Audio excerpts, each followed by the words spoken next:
Mendoan menyatu dalam doa dan renungan dari Katedral Kristus Raja Purwokerto, Rabu 27 Januari 2021. Bersama saya, Frater Antonius Sabtono.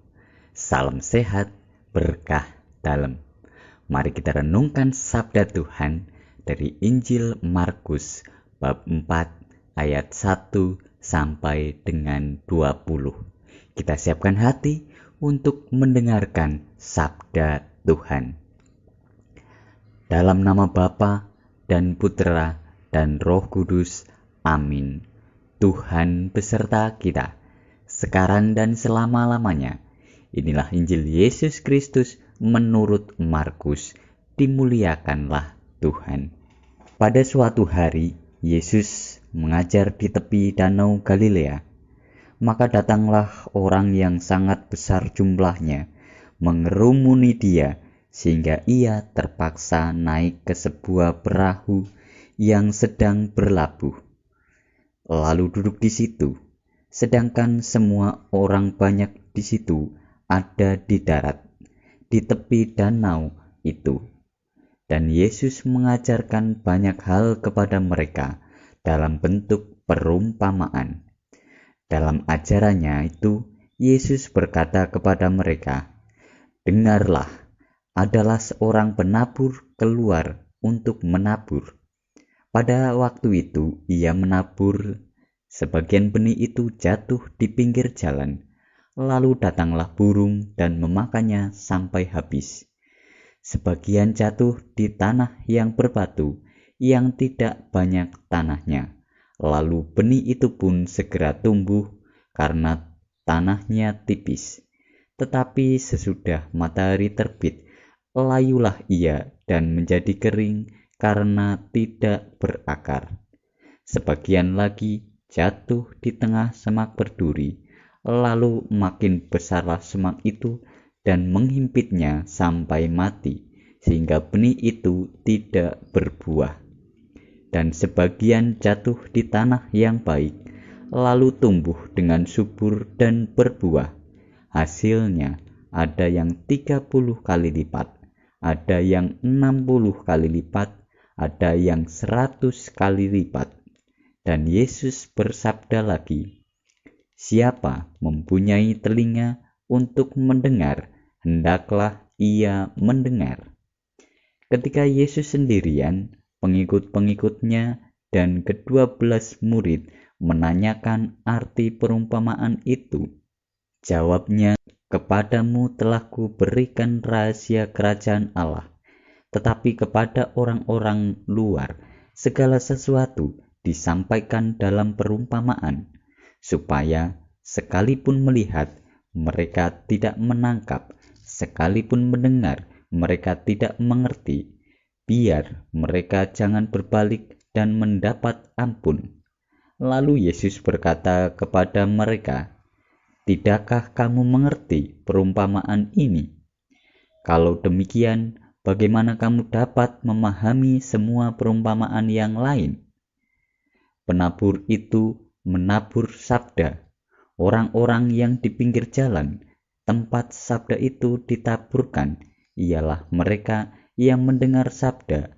Lalu datanglah iblis dan mengambil sabda yang baru ditaburkan di dalam mereka. Demikian juga yang ditaburkan di tanah yang berbatu, ialah orang-orang yang mendengar sabda itu dan segera menerimanya dengan gembira, tetapi sabda itu tidak berakar dan tahan sebentar saja. Apabila kemudian datang penindasan atau penganiayaan karena sabda itu, mereka segera murtad. Dan yang lain yang ditaburkan di tengah semak duri, ialah yang mendengar sabda itu, tetapi sabda itu lalu dihimpit oleh kekhawatiran dunia, tipu daya kekayaan, dan keinginan-keinginan akan hal yang lain, sehingga sabda itu tidak berbuah. Dan akhirnya yang ditaburkan di tanah yang baik, ialah orang yang mendengar dan menyambut sabda itu, lalu berbuah. Ada yang 30 kali lipat, ada yang 60 kali lipat, dan ada yang 100 kali lipat. Demikianlah Injil Tuhan. Terpujilah Kristus. Saudara-saudari terkasih, Injil kali ini menceritakan Yesus yang mengajar orang banyak di Danau Galilea. Yesus mengajar dengan perumpamaan seorang penabur. Perumpamaan itu sudah dijelaskan oleh Yesus bahwa benih yang jatuh di pinggir jalan belum sempat tumbuh, tetapi sudah dimakan oleh burung dan habis. Benih yang jatuh di tanah berbatu dapat tumbuh, tetapi karena tanahnya tipis, sehingga ketika matahari terbit menjadi layu karena tidak berakar. Benih yang jatuh di semak berduri juga dapat tumbuh, tetapi karena semak duri tumbuh lebih besar, sehingga benih itu terhimpit dan mati. Sedangkan benih yang jatuh di tanah yang baik tumbuh dengan subur sehingga dapat berbuah. Ada yang 30 kali lipat, ada yang 60 kali lipat, ada yang 100 kali lipat. Dari penjelasan Yesus itu, kita tahu bahwa benih hanya dapat bertumbuh dan berbuah jika jatuh di tanah yang baik. Maka, mari kita bertanya pada diri kita sendiri, apakah saya sudah menjadi tanah yang baik untuk sabda Tuhan bertumbuh dan berbuah?